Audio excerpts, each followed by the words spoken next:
And now, our feature presentation.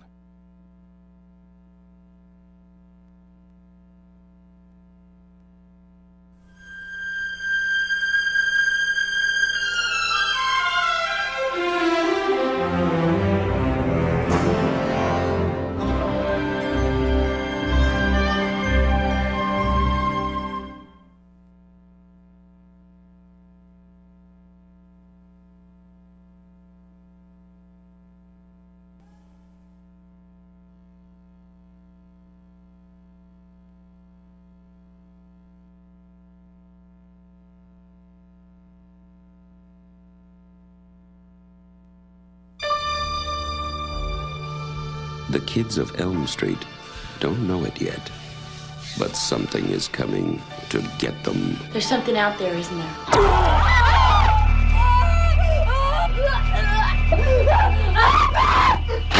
You could just see cuts happening.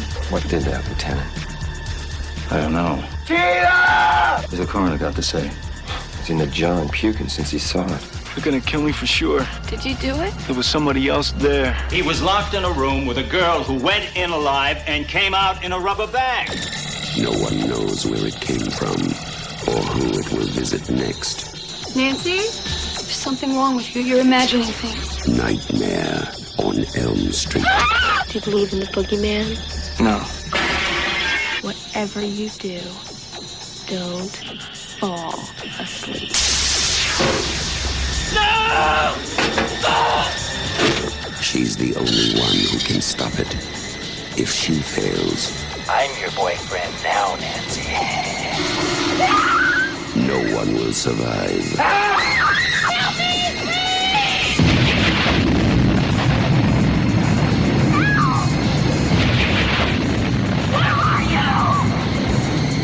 From Wes Craven, director of The Hills Have Eyes and Last House on the Left, a new masterpiece in fantasy terror, Nightmare on Elm Street.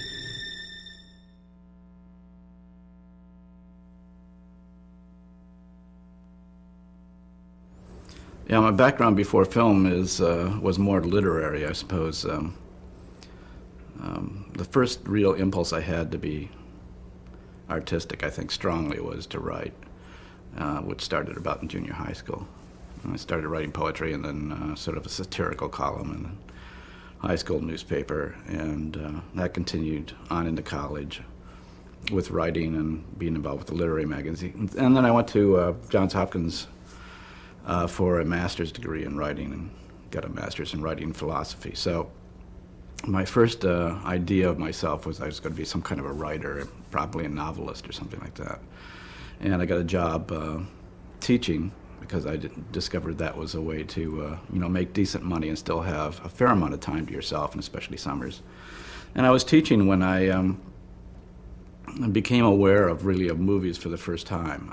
I was raised in this rather unusual background of fundamentalist Baptist church that did not condone going to movies, and my college also was like that. I came out of a Christian background, so I really didn't have a background in film or exposure to them much until I was teaching college, and then I was suddenly engulfed in all the great filmmakers of the 60s, Fellini and Buñuel and all of those people that were being shown on the college circuits. I was suddenly exposed to. I was just completely blown away.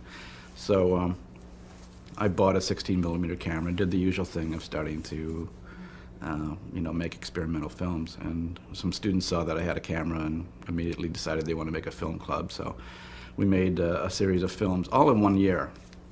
And at the end of the year, after having made a film literally by cutting it with scissors and splicing it together with Scotch tape and not even be able to find a book in the school library of how to make or edit a film, I decided that I loved the idea of making movies, that I knew nothing about it, and it was very frustrating.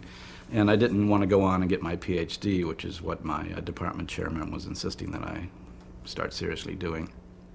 So I made the decision to go to New York during the, I quit my job. So I went to New York and during the summer vacation while I was still being paid. And at this time I was married and I had 2 children. And it was considered, at best, kind of wacky behavior. What do you mean you quit your job? And I looked for the whole summer and thought it would be easy being a college professor and having a master's degree and getting into something like the film business. It turned out to be having a degree meant nothing, and I went all around New York and didn't get a job. So at the end of the year, I went back, sort of with my tail between my leg, and took a job at a local high school. And I taught that year of high school, and just was completely obsessed with the idea that I would love to make movies and continue to make little short films with my little Revere 16mm silent camera. And at the end of the year, I went back. I quit my job again and went back for a second year. And there was a student that I had when I was teaching college, Steve Chapin, who was a younger brother of Harry Chapin, who later was to become Harry Chapin of Taxi, the song, and everything else, but at that time was in New York working in a documentary film building. And through Steve, I met Harry, and Harry was editing industrials for IBM, of all things. And he said, look, I can't give you a job, but I'll teach you how to make films.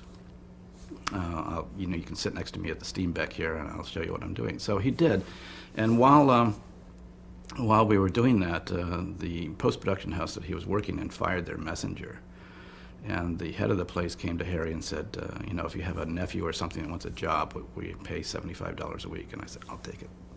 So that was my first job in film. From there, about 10 months later, I was assistant manager post-production. So I learned, all the sort of lab quality control and the whole editing room thing of filmmaking. And got more towards management, and I was very unhappy. And I one day did something quite stupid. I think I cut together a print that had come from the lab for a big screening, and spliced it together ACB instead of ABC, and got fired. And suddenly I found myself driving a cab in New York, and drove a cab for 6 months without being able to find another job. And thought again, I've gone completely insane, and I've got my family down here in New York. We were not able to pay any of our bills for a year. We had lost both our cars. We had every bank in the world that we had been associated with threatening us. And then I got, just on a fluke, a job on a small offbeat feature that was being done by a young 30-year-old producer, Sean Cunningham. I got a job syncing up dailies on a reshoot. And again, that led very quickly, within 10 months, to a very close friendship with Sean. I had learned even more of the basics of editing, this time from a very smart filmmaker named Roger Murphy, who was working with Sean making that film. And at the end of that, Sean had an offer from the guys that he had made that original film for. The outfit was called Cinema 77, and they were a group of Boston theater owners. And they had the odd habit of commissioning their own films, very low budgeted. And they had done a film called Don't Look in the Basement, which was a scary film, and they wanted a companion film to it. So they said to Sean, we want a scary film if you want to make it for us. So he came to me and said, I know you say you want to be a director. Here's a chance. I think we had a $50,000 budget. If you want, you can write it, you can direct it, you can cut it on my steam back, and we'll make it. We'll be partners. Because we had become buddies. We had kids the same age, and we had roughly the same background. So I said fine, and I went off, and I had seen Virgin Spring recently, and I took that as the format and wrote, a long weekend, this thing I called Last House on the Left. And we went out and made it, with 16mm documentary type equipment. I think the whole crew was about 8 people. And when it was done, it was picked up. To our astonishment, first of all, it caused a huge sensation in the Boston area. There were riots, there was supposedly a heart attack, there were people trying to get into the projection booth to destroy the print. There were all huge controversy. And it was picked up by AIP, American International Pictures, Sam Arkoff's old thing, and became national. And suddenly, from making a film that we thought nobody would see, it was being seen nationally, and we were kind of famous and infamous at once. I think after I had made Last House, I saw Texas Chainsaw Massacre, and remember sitting in the theater thinking, this must have been made by like some sort of troop of mad, insane people, you know, which was, I think, a great realization, because I later realized people thought that about me. And subsequent to that, I've always said, you know, if you're designing a scary movie, the first thing that you have to frighten your audience with is yourself. They have to be first, before they're frightened of the villain, they have to be frightened of the filmmaker. Because the filmmaker has to be a person that they cannot predict what he or she is going to do next, and that he or she is going to cross all the forbidden barriers. So, you know, about that time, I was starting to get excited about making horror films, you know, because the elasticity of the format is fantastic. I mean, I suddenly realized you can go into dreams, you can, and once you're into that, you can use any visual idea you want or can imagine. And the other thing that occurred to me is that you're kind of like, you're down there in the foundations of cinema itself, because cinema is very dreamlike. You know, it's experienced in a dark room. It is a chimera. It's shadows on a wall. And it's very, very evocative of the dream state itself. So in a sense, movies about dreams are very much part and parcel of the nature of the art form. Nightmare on Elm Street came out of a series of articles in the LA Times, if I'm not mistaken, starting in, I would guess, in the late 70s. They were, as I remember, about 3 to 6 months apart, and they were not correlated. That is, the LA Times, for whatever reasons, did not sort of catch that they had had a story about this before. They were all very small, and essentially they would go like, some young man, usually of Southeast Asian origin, had been reported to have died in the middle of a nightmare. And the first two I clipped and kept without thinking too much about it, and then the third one had really the nub of a story in it. And basically this kid, and he had been he and his family had come out of the relocation camps in Southeast Asia, I think Cambodia, something like that. They were now in the United States, living someplace in California. And he had been troubled by severe nightmares. And they had they had increased in intensity to the point where he had told his family, they don't feel ordinary. And his family had tried to console him and tell him, you know, we've come out of this terrible background.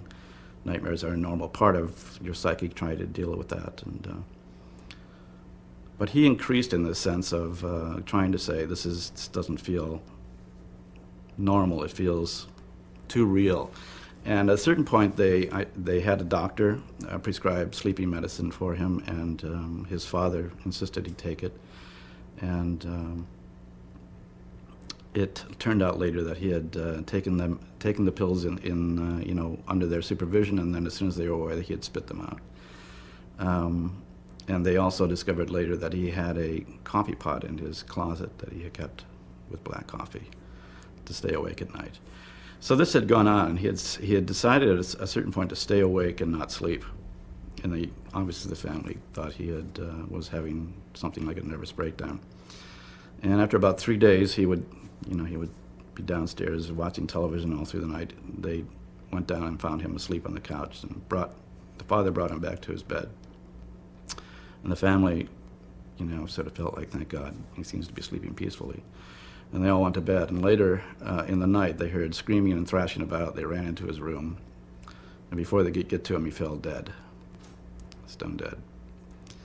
And the family had to have an autopsy done. And there was no heart failure. There was no sign of why he had died. That was a story. It was about a 10-inch story instead of the others were 3 or 4-inch stories. And I just read that. I said, this is like, it just evoked something very deep in me.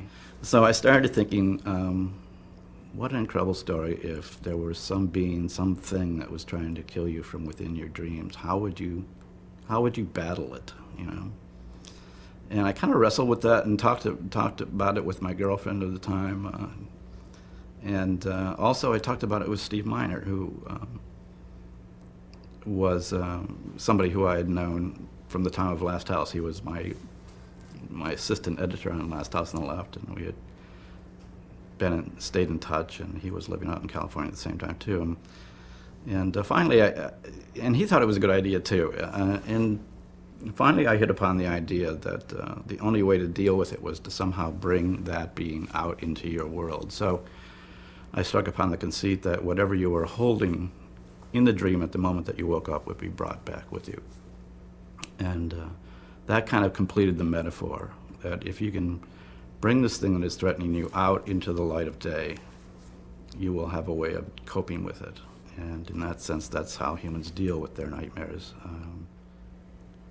Nightmare on Elm Street was written after I did Swamp Thing. I'd done 2 pictures back to back, and everybody was saying, you've made it, man. And you got to write your own script. Fantastic. Went off and wrote it, and absolutely nobody thought it was scary. Nobody thought it was good, except for Bob Shea. Bob Shea, who I had met through, I forget, a mutual friend in New York. We had shaken hands, and he had said, I like your films. At that time, it was, I think, Last House and The Hills of Eyes that he had seen. I'd like to do something with you sometime. Do you have any ideas? And I described this idea. He said, I really like that. And when I finished the script, I ran it by Bob, and he said, I like this a lot. I'm going to try to raise money. And he went off on something that took him 3 years to raise money for that. Meanwhile, I impatiently sent it to everybody in Hollywood, and everybody rejected it for various reasons. Either it wasn't scary. Sean Cunningham, who should know horror, said, I don't think people will be afraid of it because it happens in dreams, and they'll know it's a dream, so they won't be afraid. A lot of studios rejected it because horror was going through a period where it was considered politically non-correct, and it was considered dead, which is, I've observed this, having done this going on 25 years or more, that horror goes through these cycles where everybody says it's improper and it's dead and we'll never have it again, and then suddenly it comes back like gangbusters. So this was one of those periods where it was considered dead and sort of passé. And I collected a huge stack of rejection letters saying, thank you very much, but we don't think it's for us, or we don't think it's scary. And then finally, Bob Shea was able to put together about half of the budget that I thought I needed. And I decided, well, it's either now or never, so we went ahead and did it.